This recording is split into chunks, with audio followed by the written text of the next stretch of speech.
இயேசு கிறிஸ்துவின் இனிய நாமத்தில் வாழ்த்துக்கள். இந்த நாளிலும் ஏசாயா தீர்க்கதரிசியின் புஸ்தகம் 44வது அதிகாரத்தை நாம் தியானிக்கலாம். இந்த அதிகாரத்தில் மறுபடியும் எருசலேமை கட்டுவிக்கும் வண்ணமாக ஆண்டவர் கூறுகிற தீர்க்க தரிசனங்களை ஏசாயா இங்கே எழுதியிருக்கிறதை பார்க்கிறோம்.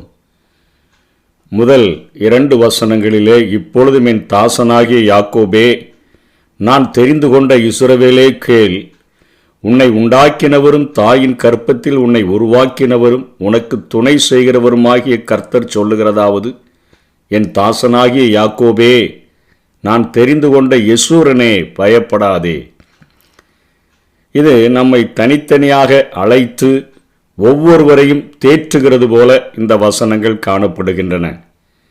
அன்றைக்கு பாபிலோனிய சிறையிருப்பில் இருந்த இஸ்ரவேல் ஜனங்களுக்கு இந்த ஆறுதலான வார்த்தைகளை ஏசாயா அவர்கள் சிறையிருப்புக்கு போகுவதற்கு முன்னமே அந்த 70 ஆண்டுகள் முடிகிற அந்த நாட்களிலே ஆண்டவர் எப்படி தேற்றுவார் என்கிற காரியத்தை எழுதி வைத்திருக்கிறதை பார்க்கிறோம். யெசூரன் என்று சொன்னால் நேர்மையானவன். யாக்கோபை, எத்தனாயிருக்கிற யாக்கோபை அவர் தெரிந்து கொண்டு அவரை இஸ்ரவேலாய் மாற்றினாரே. இஸ்ரவேலாய் மாற்றின அவரை பார்த்துத்தான் அழைக்கிறார், யெசூரனே பயப்படாதே என்று சொல்லி. இன்றைக்கும் பாவத்தினுடைய சிறையிருப்பில் ஆண்டவரை ஏற்றுக்கொண்டவர்கள் மீண்டுமாக அவர்கள் பாவங்களிலே நிலைத்திருக்கும் பொழுது நிறைய நேரங்களில் அநேக சிறையிருப்புகளுக்குள்ளாக ஒப்பு கொடுக்கப்படுகிறார்கள். அவர்களை ஆண்டவர் விடுதலை செய்யும் வண்ணமாக இப்படிப்பட்ட வார்த்தைகளை சொல்லி தேற்றுகிறதை நாம் பார்க்க முடியும். 3ஆம் வசனத்திலே, பரிசுத்த ஆவியானவரை நம்மேல் ஊற்றுவதற்காக கர்த்தர் கொடுத்த வாக்குறுதியை இந்த ஏசாயா சொல்லுகிறதை பார்க்கிறோம். தாகமுள்ளவன் மேல் தண்ணீரையும் வறண்ட நிலத்தின் மேல் ஆறுகளையும் ஊற்றுவேன், உன் சந்ததியின் மேல் என் ஆவியையும் உன் சந்தானத்தின் மேல் என் ஆசீர்வாதத்தையும் ஊற்றுவேன். ஒரு தனிப்பட்ட மனிதனுக்குள்ளாக அவன் தாகத்தோடு கூட இருக்கும் பொழுது, அவனுடைய இருதயம் ஒரு வறண்ட நிலத்தை போல இருக்கும் பொழுது, எதையுமே விசுவாசிக்க முடியாதபடி, ஆண்டவருடைய சத்தத்திற்கு செவி கொடுக்க முடியாதபடி, ஆண்டவருக்கும் தனக்கும் உள்ள உறவை உணர்ந்து கொள்ள முடியாதபடி இருக்கிற ஒரு மனிதனுக்குள்ளாக பரிசுத்த ஆவியானவர் வரும்பொழுது அவன் எத்தனையாய் மாற்றப்படுகிறான் என்பதை பேதுருவினுடைய வாழ்விலிருந்தே நாம் கற்றுக்கொள்ள முடியும். சரீரப்பிரகாரமாக 3.5 ஆண்டுகள் ஆண்டவராகிய இயேசு கிறிஸ்துவோடு கூட அவன் உண்டு உறங்கி வாழ்ந்த போதிலும் கூட அங்கே ஆண்டவர் ஒருமுறை கேட்கிறார், நீங்கள் எல்லாரும் என்னை விட்டு போய்விட மனதாயிருக்கிறீர்களோ என்று சொன்ன பொழுது, நித்திய ஜீவ வசனங்கள் உம்மிடத்தில் உண்டே என்று சொன்னவன், இன்னொரு முறை நான் மரணத்துக்கு நேராக சிலுவையின் பாடுகளுக்கு நேராக கடந்து செல்லுகிறேன் என்று சொன்ன பொழுது அவரை தனியே அழைத்து அவரை இப்படிலாம் உமக்கு நடக்கக்கூடாது என்று எச்சரித்த பொழுது, ஆண்டவரால் எனக்கு பின்னாலே போ சாத்தானே என்று எச்சரிக்கப்பட்ட அந்த பேதுரு அங்கே கெத்செமனே தோட்டத்தில் ஒரு போர்ச்சேவனுடைய காதை வெட்டினது நிமித்தமாக அந்த இயேசுவை நியாயம் விசாரிக்கும் பொழுது இயேசு கிறிஸ்துவனுடைய போதனையை குறித்தும் அந்த சீசனை குறித்தும் விசுவாசித்த பொழுது அவருக்கு எதிராக நின்றுதான் குளிர்காய்ந்து கொண்டிருக்கிறான். ஆண்டவர் அவனை காட்டி கொடுக்கவில்லை. அந்த கொஸ்டியனுக்கும் ஆண்டவர் அப்படியே ஸ்கிப் பண்ணி ஆன்சர் பண்ணாமல் போகிறதை நாம் பார்க்க முடியும். அந்த நேரத்தில் கண்டுகொண்ட ஒரு பெண்மணியினிடத்தில் அவன் மறுதளிக்கிறதையும், 3.5 வருடங்கள் அவரோடு கூட வாழ்ந்தவன் அவரை சபிக்கவும் சத்தியம் பண்ணவும் தொடங்கினதை பார்க்கிறோம்.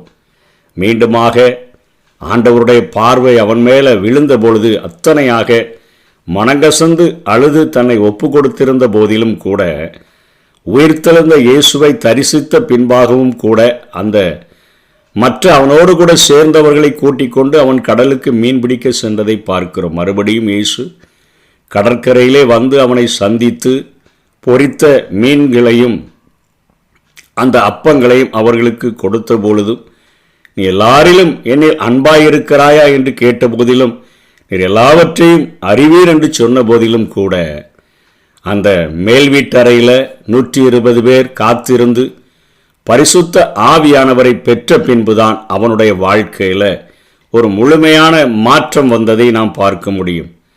இப்பொழுது அவனுக்குள்ளாக ஒரு தைரியம் வந்துவிட்டது.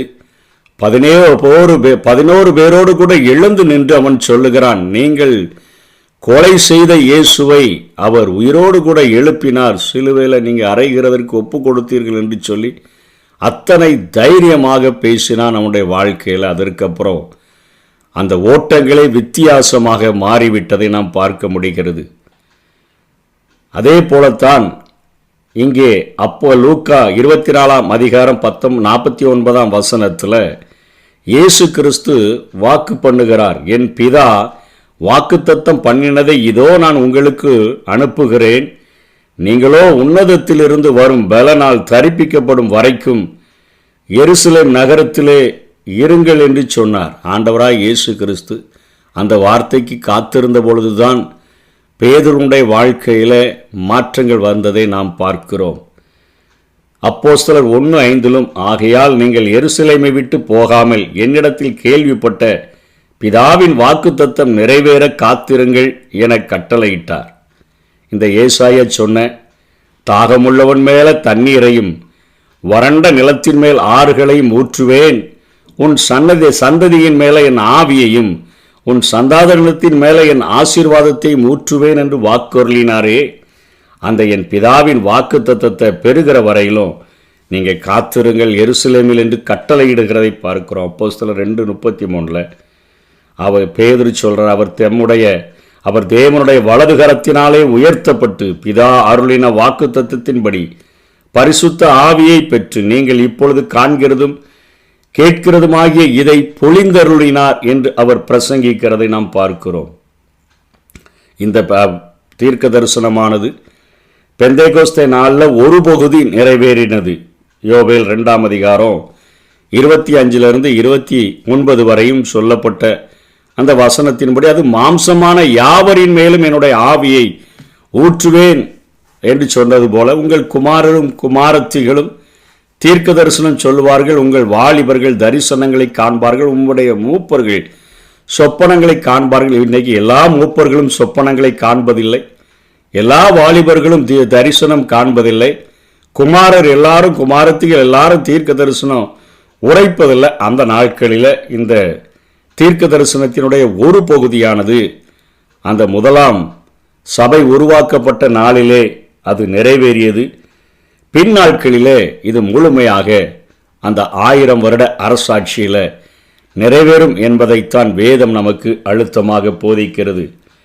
இஸ்ரவேலர் கிறிஸ்துவை மேசியாவை ஏற்றுக்கொள்ளும் போது மாத்திரம்தான் அந்த காரியங்கள் முழுமையாக அது நிறைவேறும். ரோமர் 11 அதிகாரம் 25 26 வசனத்தில் அதை பவுல் அழகா எடுத்து சொல்லுகிறதை பார்க்கிறோம். ஒரு ரகசியம் சொல்லுகிறேன், புறஜாதிகளுடைய நிறைவு உண்டாகும் வரைக்கும் இஸ்ரவேலில் ஒரு பங்குக்கு கடினமான மனது உண்டாயிருக்கும். இந்த பிரகாரம் இஸ்ரவேல் எல்லாரும் ரட்சிக்கப்படுவார்கள்.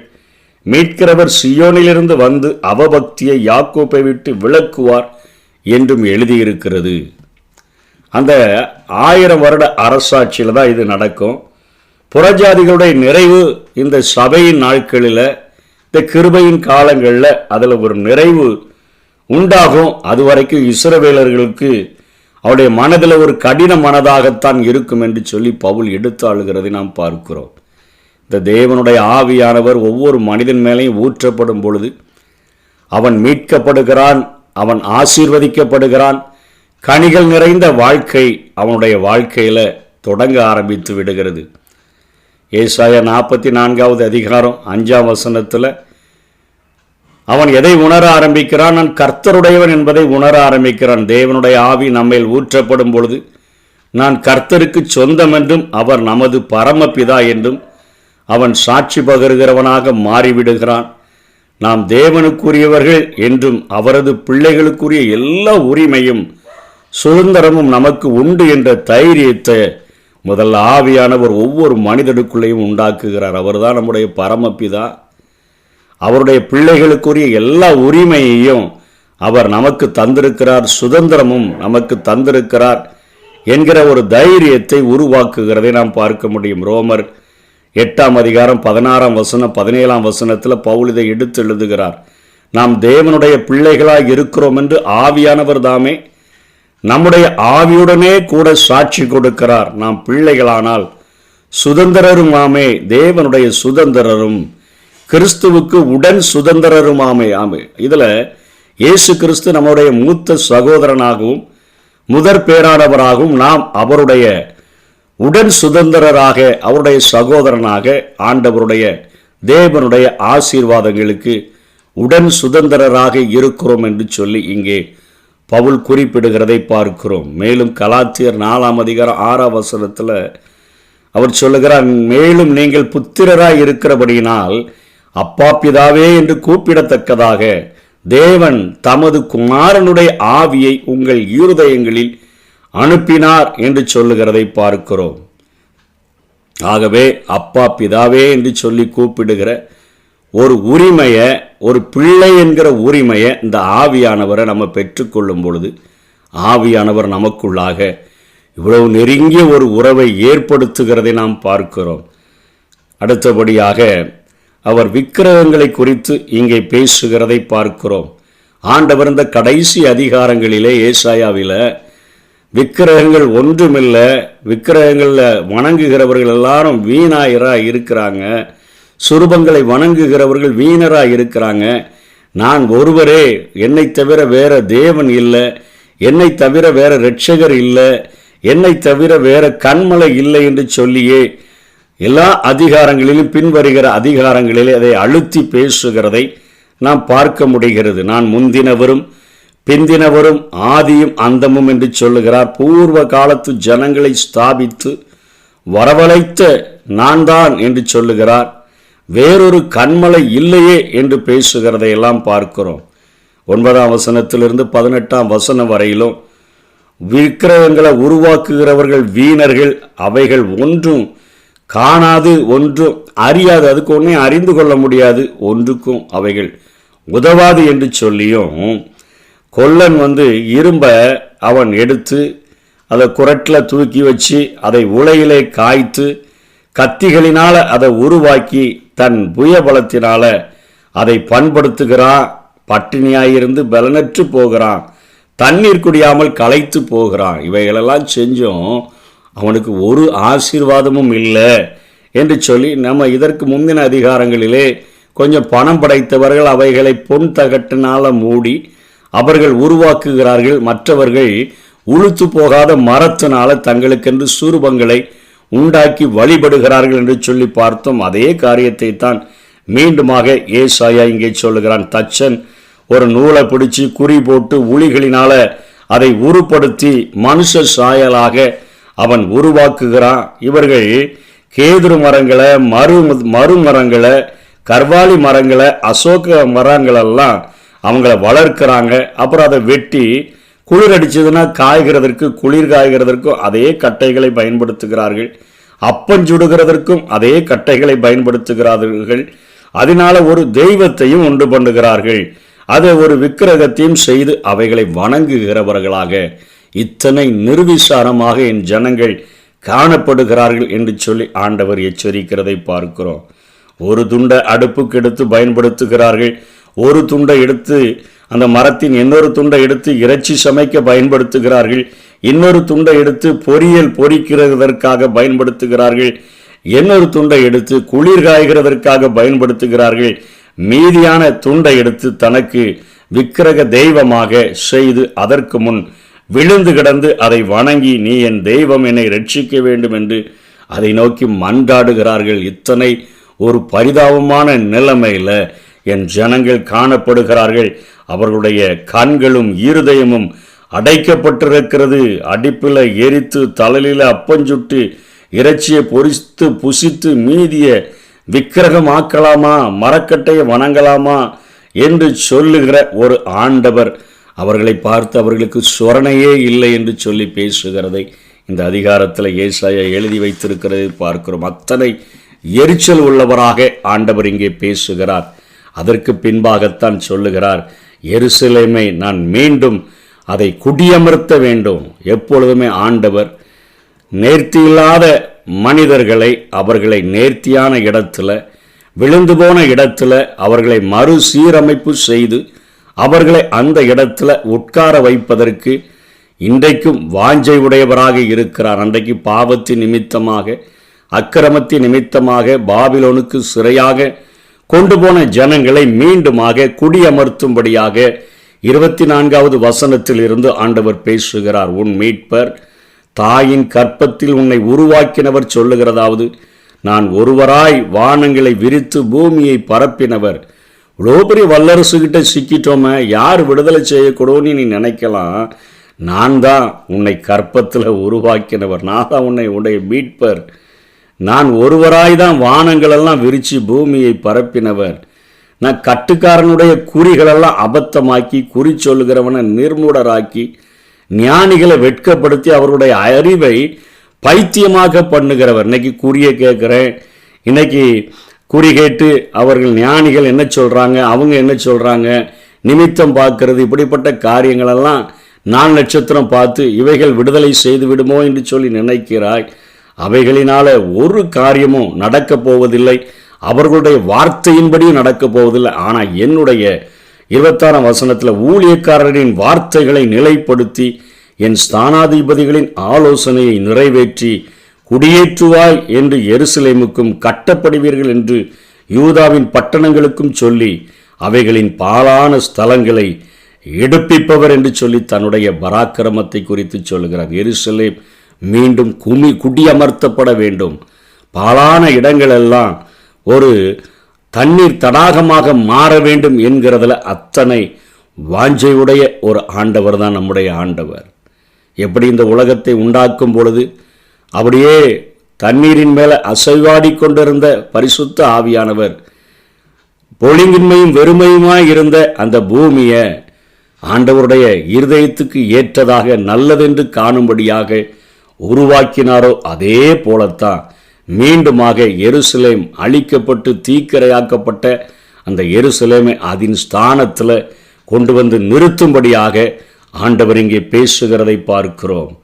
ஆழத்தை வற்றி போனியும் சொல்ல முடியும், நதிகளை வெட்டாந்தரையாகவும் மாற்ற முடியும், என்னால் குடியமர்த்த முடியும்.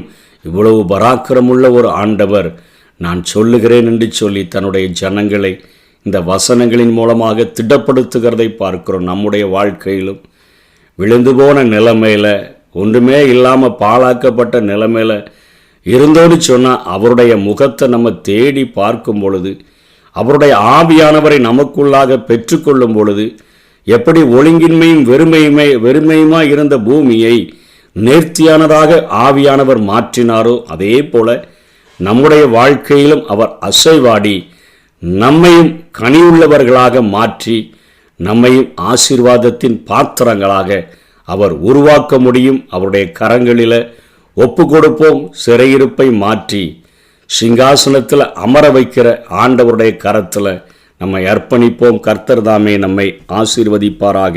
ஆமென். எனக்கு யாருண்டு கலங்கின நேரத்தில் கரம் என்னை நடத்தியதே. எனக்கு யாருண்டு கலங்கின நேரத்தில் கரம் என்னை நடத்தியதே. உடைத்தீர், உருவாக்கினீர், சிட்சித்தீர், சீர்படுத்தினீர், புடமிட்டீர், புதிதாக்கினீர், பிரித்தீர், பிரியாதிருந்த